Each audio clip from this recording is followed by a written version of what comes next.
Welcome to South Sudan Diversity. My name is Tito. Good afternoon, everyone. Welcome to the noon briefing. I have a few notes for you to start with. Let's start with the Secretary General. As we speak, the Secretary General is on his way to Montreal's Biosphere. This is a museum dedicated to the environment in Montreal, and where he will be meeting with Prime Minister Justin Trudeau. He will travel back to New York later this evening.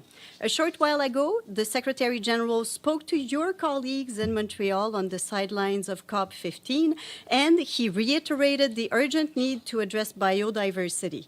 He called on member states and the private sector to move effectively and to focus on the future of humanity's relationship with nature. Ecosystems have become playthings of profit, the Secretary General said, and human activities are laying waste to once thriving forests, jungles, farmland, oceans, rivers, seas, and lakes. Humanity's war on nature, he said, is ultimately a war on ourselves. He added that climate action and the protection of biodiversity are two sides of the same coin. In response to questions, he noted the linkages between climate change and the loss of biodiversity and stressed the need to deal with both. Earlier in the day, the Secretary General met with a number of other constituencies, including local and indigenous populations, women's groups, and youth groups, among others. He listened to their concerns regarding the loss of biodiversity and related issues, especially human rights. And this morning at the Security Council, the special representative of the Secretary General for Sudan and the head of our UN Integrated Transition Assistance Mission in Sudan, better known as UNITAMS, Volker Perthes, briefed the Council. He said that the dynamics in the country over the past couple of weeks, including the signing of the Political Framework Agreement, are a sign that Sudan may find a way out of the crisis and embark on a more sustainable transitional phase. However, he also warned that the situation remains precarious, with thousands having been displaced by violence this year and many having suffered the impacts of floods and inflation. He called on Council members and the international community to support Sudan in a successful and peaceful transition that is Sudanese-owned and Sudanese-led. And then moving south to Sudan's neighbor, South Sudan, the humanitarian coordinator ad interim there, and I will try to pronounce his name as best as I can, Peter van der Oraert, strongly condemned today the ongoing violence in Upper Nile State, which has displaced more than 9,000 people. According to local responders, at least 75% of the newly displaced are women and children. There are also reports of a significant number of people crossing into Sudan, while others are hiding in swamps. More than 2,300 people have arrived at the Malakal Protection of Civilians site since the start of the crisis. This surge of new arrivals puts additional pressure on the already limited capacity of our partners to provide services to support them. We and our humanitarian partners are working to provide critical supplies such as food, access to water, sanitation, hygiene, and healthcare facilities. However, the ongoing insecurity is hampering our ability to deliver assistance to thousands of people.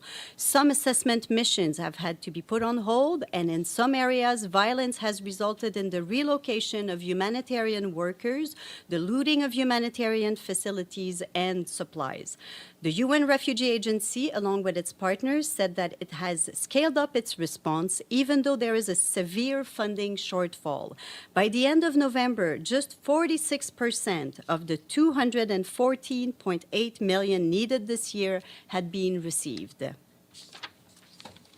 And now, moving elsewhere in Africa, we have an update from the Central African Republic, where our peacekeeping mission, MINUSCA, is calling for a renewed social contract between the government and its citizens, as well as within societies, to rebuild trust and adopt a common, comprehensive vision on human rights. At its weekly press conference, the UN mission welcomed the first verdict of the Special Criminal Court and the abolishment of the death penalty earlier this year. The mission also released the figures for the year 2022 up until the end of November, which document a little bit over 1,000 violations and human rights violations and abuses across the country. These violations impacted 2,666 victims, including at least 262 women and 540 children.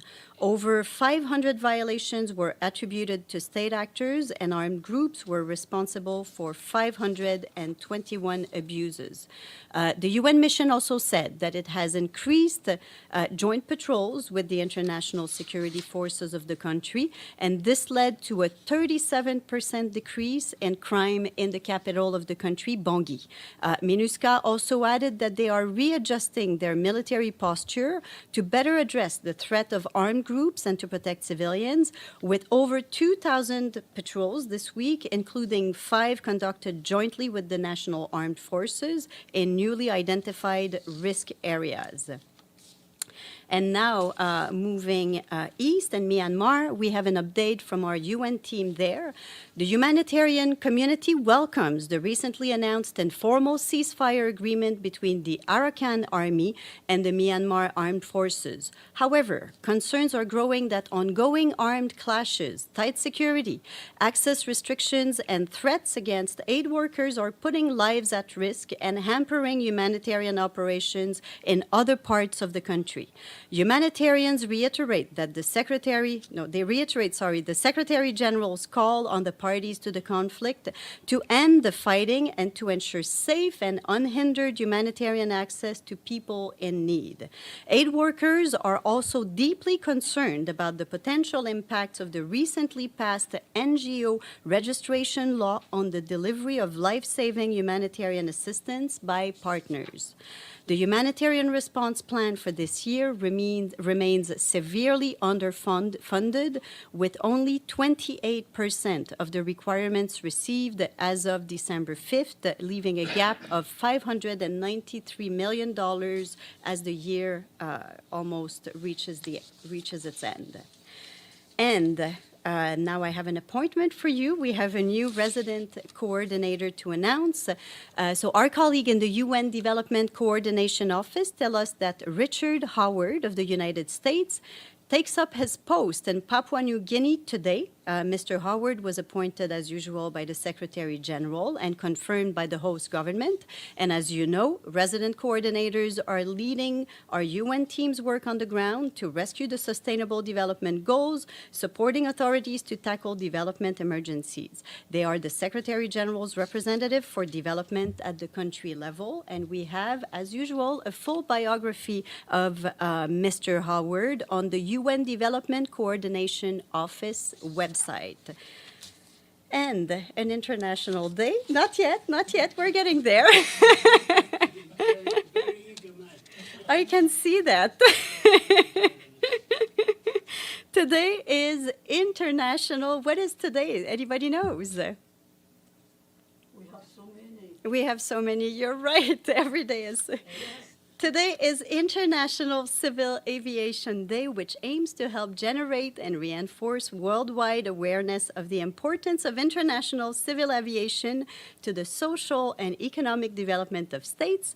It also highlights the unique role of the International Civil Aviation Organization in helping states to cooperate and realize a truly global rapid transit network at the service of all mankind.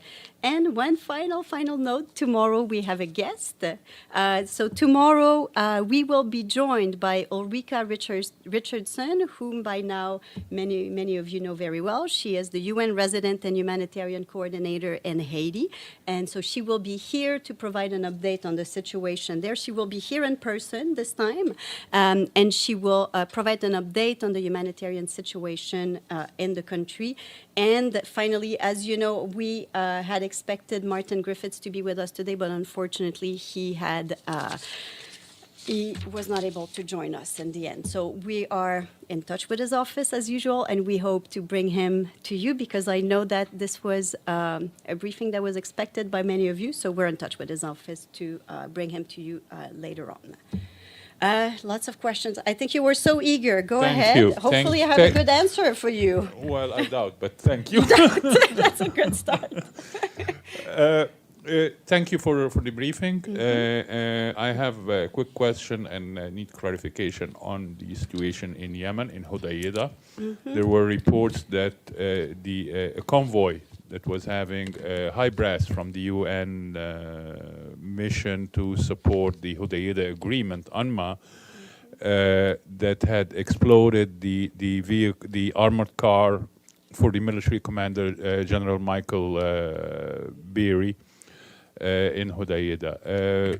First, this happened in the early hours of Monday, and today is Wednesday. I have not seen any statement came from the UN or from the Secretary General in this regard. So accordingly, I'm asking what's the reason for this such prolonged time to do it. Second, how does the Secretary General feels about the stalemate and continuation of a pattern of exacerbated violence and terrorism, even against the UN personnel? So here's what I have on this incident. I have it as of yesterday.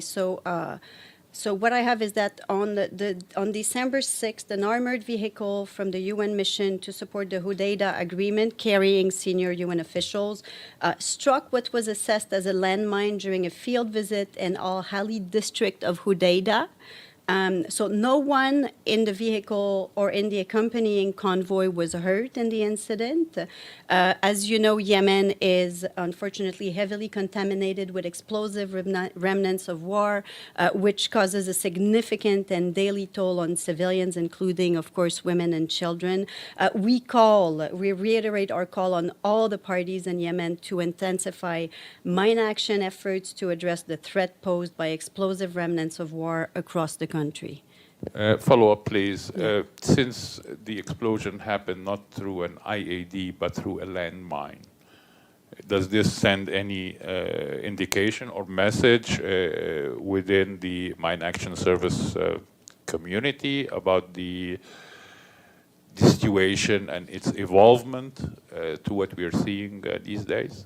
So I think our colleagues, as I said, we really we're calling on Yemen authorities to really intensify mine action. Our colleagues are also involved on the ground and supporting in any way they can to help improve security and to help improve access for our operations, and of course for the very important delivery of humanitarian assistance in Yemen, where, as we all know, it's extremely needed. And what does the Secretary General feels right now? That there is a path for success still looming? So our special envoy continues intense negotiations and work, and work continues there, and we hope that, of course, that there's a chance to resume the truce there. Yeah, Talal. Thank you very, very much, Stephanie. You are very short on details, and I understand your way, but we have full details of this attack, or shall I say, explosion, from our sources on the convoy. There were three convoy cars, three armored cars. One carried the deputy head of mission, Vivian Van de Peer. The second one was the commander of the mission, General Michael Beery.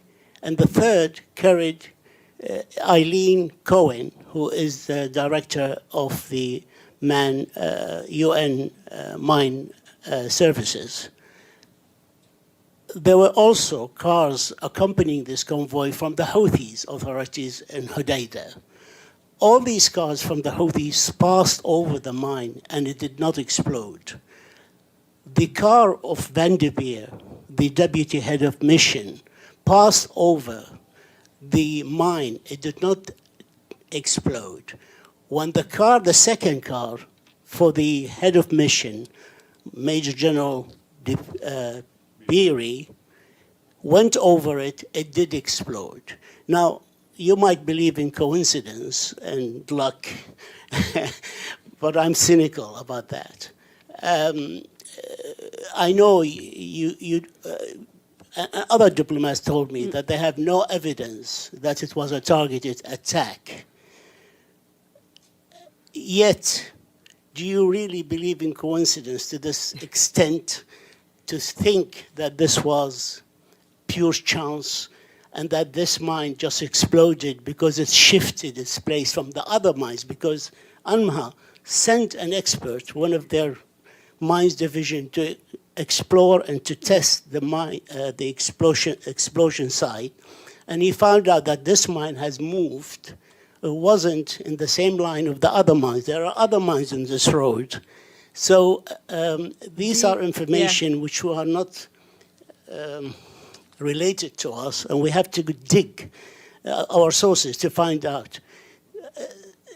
The culprits who are planting the mines is known to all of us on this road. It's not a secret who is spreading the mines in Yemen and also in territorial water of Yemen and even international waters.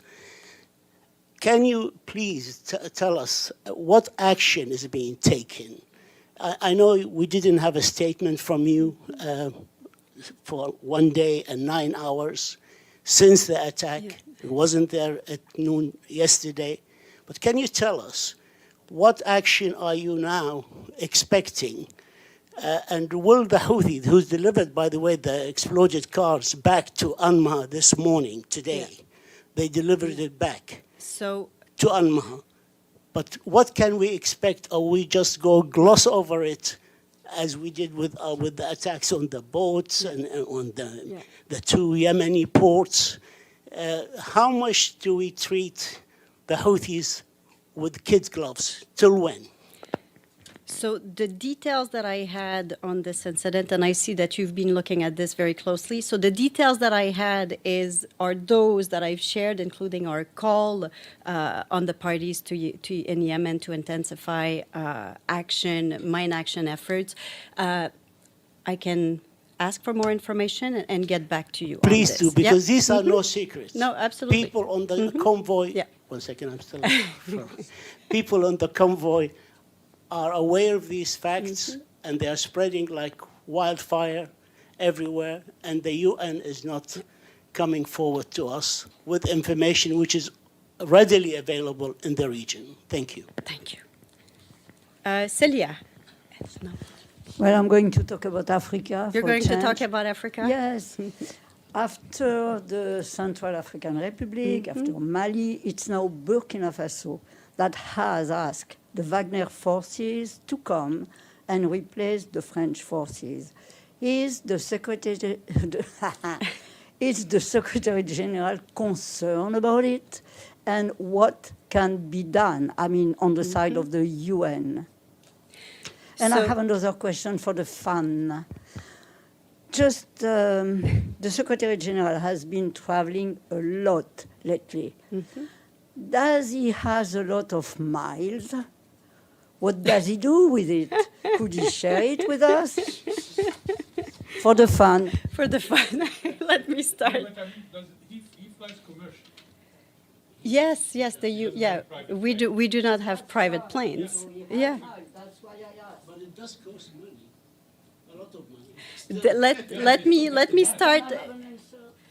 Let me start with Burkina Faso, where I don't have a specific comment on the Wagner Group being invited there, but I think as you've heard the Secretary General say on so many occasions, it's important the return to constitutional order, having support to ensure security, to ensure the delivery of humanitarian assistance, as well as promoting development in the country are 3 essential aspects of our work there. Yeah, but even if he did it at several occasions, what is he doing now? Because the situation there. No, our colleagues are very much engaged. We have the office in the region. We have the colleagues who are on the ground engaged on continuing the delivery of humanitarian assistance. I think just a few weeks ago, you will recall that even Martin Griffiths went to Burkina Faso to assess the needs, to see by himself the magnitude of the needs there. So humanitarian assistance continue, political engagement continues, of course, in coordination with ECOWAS to ensure that there's a return to constitutional order. So this is really what we're focused on there. And on air miles, I don't have a specific answer for you on this, Celia. I don't know. Edie. Thank you very much, Stephanie. Does the Secretary General have any comment on the Taliban's first execution of an Afghan since they took power? Yeah. Yeah. Oh, and I see that my answer was not included in the book. Apologies, let me just grab it here. Sorry. I'm sure he's concerned. Yes. As always. But it's true. No, it's true. Come on. It's, no, that, I mean, He's concerned. yeah. So no, but this is a very serious matter. So we are obviously expressing our deep concern about the public execution carried out today in Afghanistan. And so, as usual, our position remains. Our position has never changed. The United Nations is against the death penalty, and it's a position that death penalty cannot be reconciled with full respect of the right to life.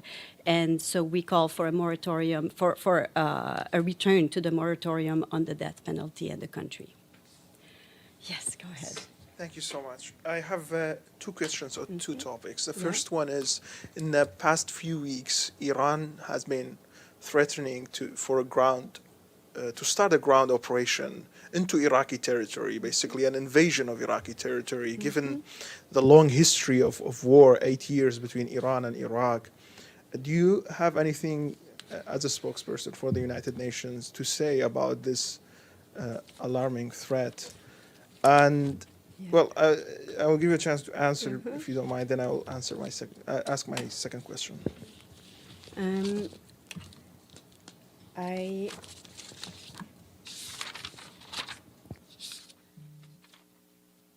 So I think, on Iraq, we believe that the territorial integrity of Iraq must be fully respected. But this is not about territorial integrity. It's about a neighboring country trying to take over certain territory in Kurdistan region of Iraq. And it's not about just the unity of it. It's basically, they say we will start a military operation anytime soon.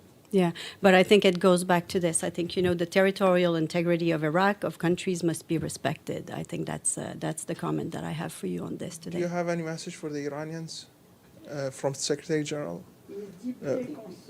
Oh, Celia. Yes. So moving on, my second question is about the Syria. The Turkey, according to regional media, Qatari media sources, has been told them that Turkey has given United States and Russia a deadline to start a military operation in northeast Syria. Any reaction to this new development? I don't think that I do have a specific comment on this for you. I've seen the reports. Let me get back to you on this one, okay? Okay. Another one related to that, if you don't mind. So there's something happening on the ground, and NGOs are very concerned about it, which is Turkey seems to be preparing to, after the operation, to move hundreds of thousands of Syrian refugees to Kurdish areas inside Syria. And the purpose of this, and I quote the president of Turkey, Erdogan, he says, those areas are not suitable for Kurds to live in. It's more suitable for Arabs.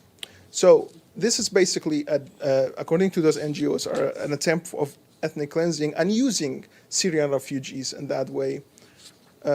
What is your reaction to this? And does the UN and OCHA has any information about this on the ground, on the borders? We do not have first-hand information on this, so yeah. I don't have any first-hand information on this, so I would not comment on reports on this. Can you get me information from I you? will on try Shakar? to, yes, absolutely. Thank Yes, Alan. Thank you so much, Stephanie. I have a question on Ukraine, please. Today, UNICEF called to remove all personal data of minors from so-called website Mirotvorets. There are approximately more than 300 minors disclosed, personal data disclosed on this website.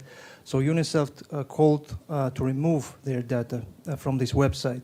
My question is, is the SG going in his further contacts with the Ukrainian leadership, probably President Zelensky, to address him the same appeal? Thank you. You know, Alan, I haven't seen this report about UNICEF. Let me reach out to UNICEF colleagues to see what is going on there, and we can get back to you on this. Yes, go ahead. Thank you. Do you have any comment on the latest developments in Peru? Today, the president announced he's dissolving the Congress and establishing an emergency government. Some members of his own government are calling this a coup. Yeah. So we have seen the reports just as you do, and I will have something to you a little bit later today, which we'll share with everybody. This happened literally just a few minutes before the briefing, so we.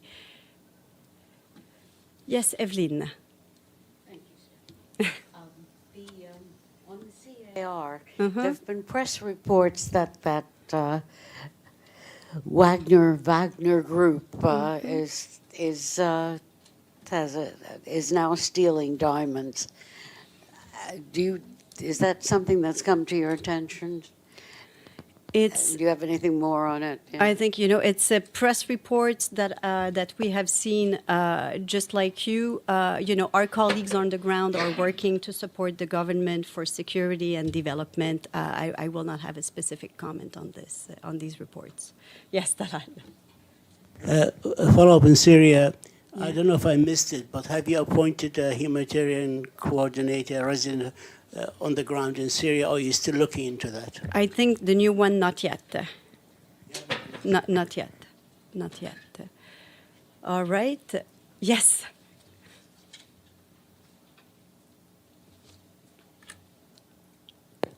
Thank you, Steph. With regard to the transparency in the United Nations system in general, I know the Secretary General spoke many times about the need for transparency, not only in the Secretariat, but across the UN system. Does the World Bank and the IMF adhere to this transparency clause or not? I know it's a long shot question. It is a long shot, and I do not speak for the World Bank or the IMF. I think I'm speaking generally. They are under the system. They are under the umbrella. They're separate from us. Okay. Yeah. And I'm bad. Yeah. All right. On this, I think, Paulina, I will give you the podium, and thank you very much, everybody.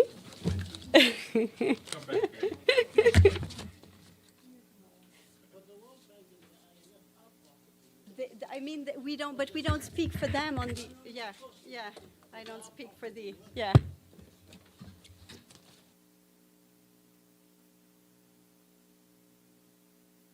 Thanks for watching. Please feel free to suggest any topics to be covered by Sudan Diversity, and remember to subscribe if you like what you see.